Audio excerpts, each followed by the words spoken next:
नमस्कार।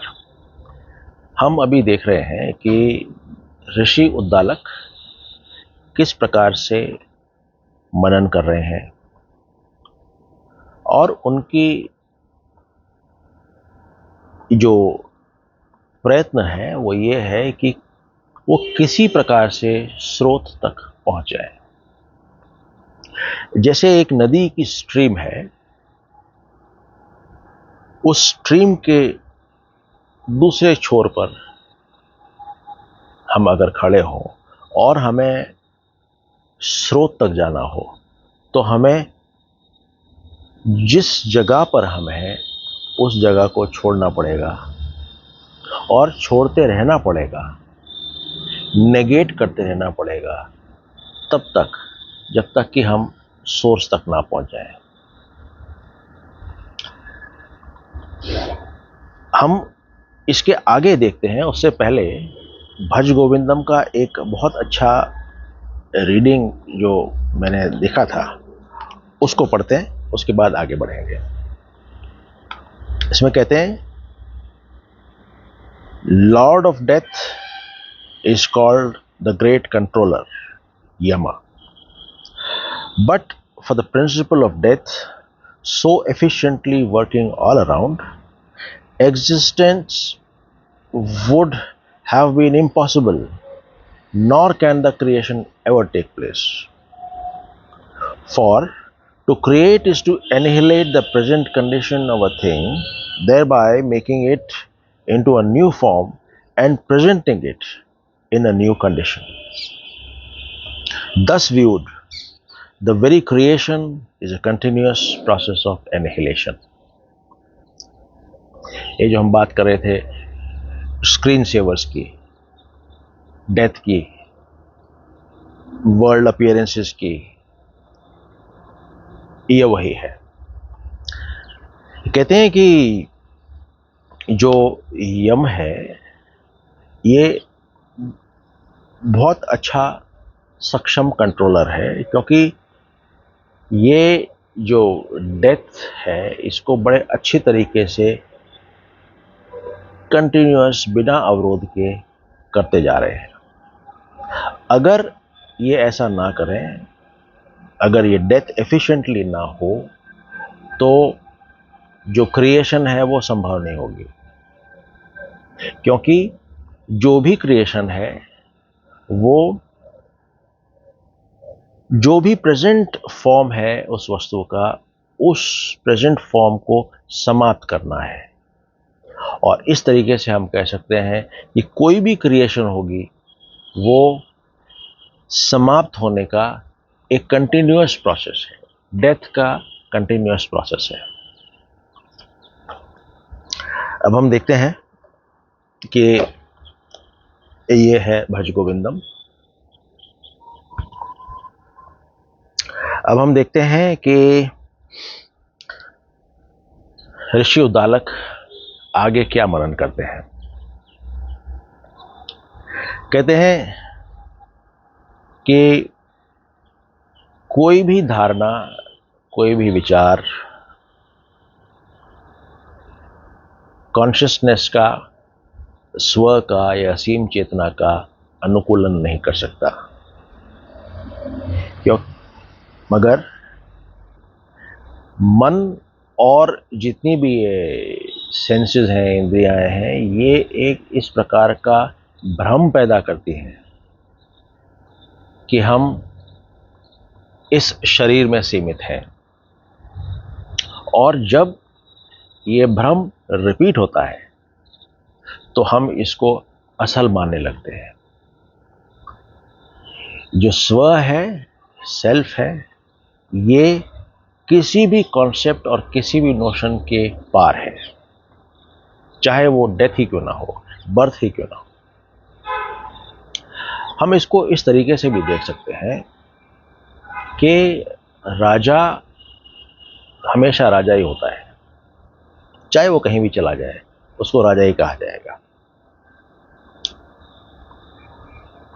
वैसे ही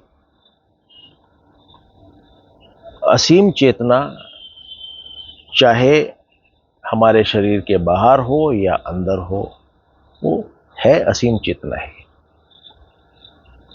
राजा अंदर बैठा हो या बाहर हो, रहेगा राजा ही। हम नाम बदल सकते हैं, पहले बोलते हैं, बाहर बोलते हैं असीम चेतना, तो अंदर बोल देंगे आत्मा। बाहर बोल देंगे परमात्मा, तो अंदर बोल देंगे आत्मा। मगर ये उसी राजा के दो नाम हैं, या तो किंग कह लो या राजा कह लो।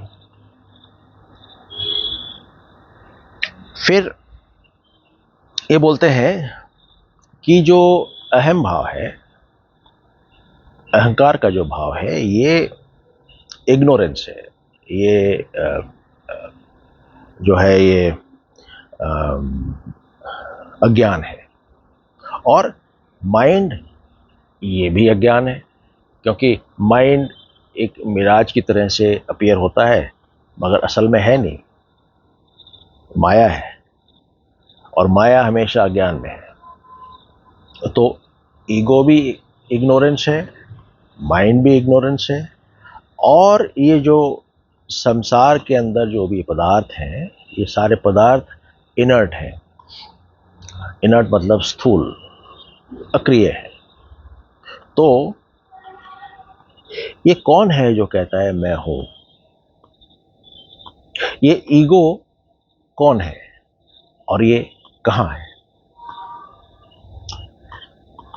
ईगो सिर्फ एक नोशन है, एक धारणा है। जिस प्रकार से एक धारणा है इस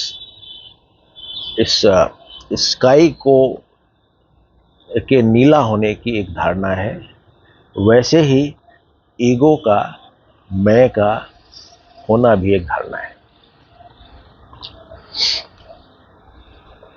कहते हैं कि जो संसार में जो भी पदार्थ हैं, माइंड और सेंसेस, ये सब अनरिलेटेड है कॉन्शियसनेस से। अभी ये सिर्फ देखने का एक तरीका है।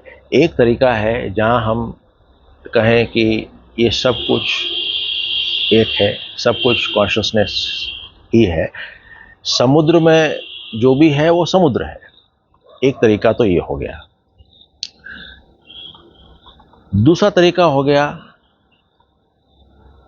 तो अगर हम पहले तरीके से देखते हैं तो रिलेशनशिप है ही नहीं, क्योंकि रिलेशनशिप के लिए दो होना जरूरी है, और यहाँ दो नहीं है, यहाँ तो सब कुछ समुद्र ही है।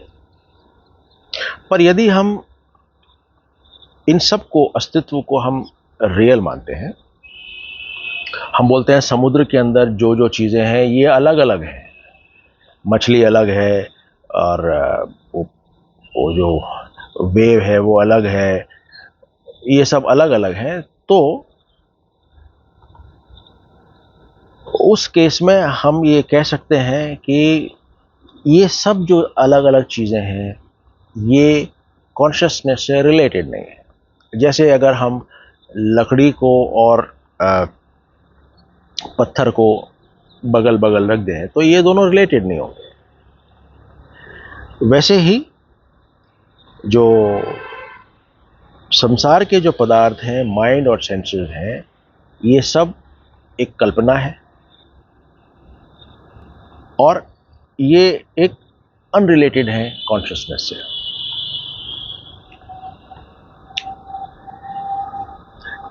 कोई भी इच्छा होती है पाने की या और पाने की, ये होती है अहंकार की, और ये जो इच्छा है ये हमेशा उस अहंकार को रेस्टलेस रखेगी, कभी भी शांत नहीं होने देगी। लालसाएं हमेशा ईगो की होंगी, अहंकार की होंगी।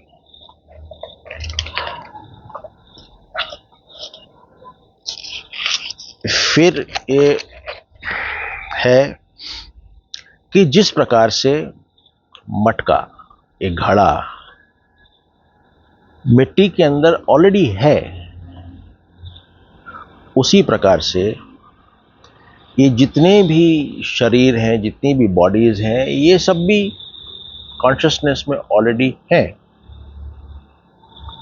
वैसे ही माइंड भी हमेशा से कॉन्शियसनेस में, इस असीम चेतना में माइंड भी है। तो इसको अलग से क्यों बोलना? ये सिर्फ एक अस्थाई फॉर्म्स हैं, अस्थाई मान्यताएं हैं, धारणाएं हैं, और कुछ नहीं है। जितनी भी घटनाएं हैं ये सब क्षणिक वास्तविकता है। जब मैं ये रियलाइज करता हूं कि ये सारे जो फिनोमिना है, ये घटनाएं हैं, ये क्षणिक भ्रामक उपस्थितियां हैं, तब तुम नो माइंड बन जाते हो। और जितनी भी मेमोरीज तुमने इकट्ठी करी हैं सेंसेस के एक्सपीरियंसेस के द्वारा, ये सब भी समाप्त हो जाती है। ऐसा वो कंटेम्पलेट कर रहे हैं माइंड के बारे में, और माइंड से बात कर रहे हैं। जैसे एक हम बात कर रहे थे वो स्क्रीन सेवर की। स्क्रीन सेवर एक क्षणिक भ्रामक अपीयरेंस है, अभी है अभी नहीं है। जैसे हम एक बड़ा हमारा पेट एग्जाम्पल होता है रस्सी में सांप देखना। रस्सी है मगर सांप लग रही है, मगर वो असल में सांप नहीं है। माइंड एंड बॉडी, ये बड़ा इंटरेस्टिंग है। माइंड और शरीर ये दोनों एक दूसरे के दुश्मन हैं। कैसे? माइंड कितनी प्रकार के जाल बुनता है और उनको परसू करता है बॉडी द्वारा, बॉडी को थका देता है। दूसरा, माइंड कितनी विकृतियां, कितने तरह के दूषित भाव रखता है, और ये जो दूषित भाव हैं इनका प्रभाव, इनका असर शरीर पे पड़ता है। इसी को साइकोसोमैटिक डिसऑर्डर भी कहा जाता है। यानी कि है विकृति मन के तल पे, पर प्रकट होती है शारीरिक स्तर पे। तो इस प्रकार से मन अपने जितनी भी कष्ट हैं वो शरीर पे देता है, तो इसलिए शरीर का वो दुश्मन बन गया। अब शरीर भी ये कोशिश करता है और रोज ये कार्रवाई करता है कि वो सो जाता है। जब वो सो जाता है तो मन भी समाप्त हो जाता है, और क्योंकि मन समाप्त होता है, मन खत्म हो जाता है, इसीलिए शरीर आराम महसूस करता है। ये उस चीज को बोल रहे हैं कि mind and body are force of each other, एक दूसरे के दुश्मन हैं। जब माइंड खत्म हो जाता है, माइंड समाप्त हो जाता है, तो बॉडी भी समाप्त हो जाती है। तो बॉडी है या नहीं है, इससे क्या फर्क पड़ता है? मैं अब शरीर, मन और ये जो इंद्रियों के जो रिलेशनशिप्स हैं, अब मैं इनके ऊपर उठ गया हूं। वैसे जैसे नदी समुद्र में चली जाती है, जैसे बच्चा दिन भर खेल करके शाम को वापस से माँ की गोद में आके खो जाता है, मेरे अंदर अभी कोई इच्छाएं नहीं है और किसी भी प्रकार के घृणा नहीं है, मतलब डिजायर्स और अवर्जन्स नहीं है। मैं अपने सेल्फ में, अपने स्व में आराम से रेस्ट कर रहा हूं। और उसके बाद में उद्दालक ने मेडिटेशन अपनी शुरू कर दी। राम ने एक सवाल पूछा था पवित्र प्राणी के बारे में कि ये क्या होता है। वशिष्ठ उसका अब जवाब दे रहे हैं। कहते हैं जब सारे ऑब्जेक्ट्स, सारे विषय, चाहे वो बाहरी हों, मटेरियल हों, या आंतरिक हो और नोशनल हो और नोशंस हो, ये सारे जब कॉन्शियसनेस में मर्ज हो जाएंगे तब सिर्फ और सिर्फ प्योर बीइंग कॉन्शियसनेस बचेगी। इसको और थोड़ा सा दूसरे तरीके से प्रेजेंट करने के लिए कोशिश की गई है। वो ये है, seer sees seen using mirror, seer sees the world using mind, and remove the mirror, seen merges back into the subject which was formerly the seer.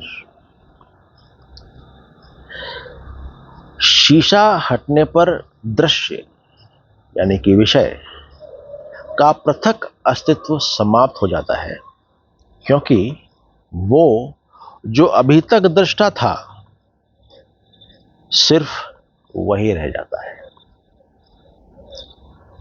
इसके साथ आज इतना ही, बाकी अगले एपिसोड में।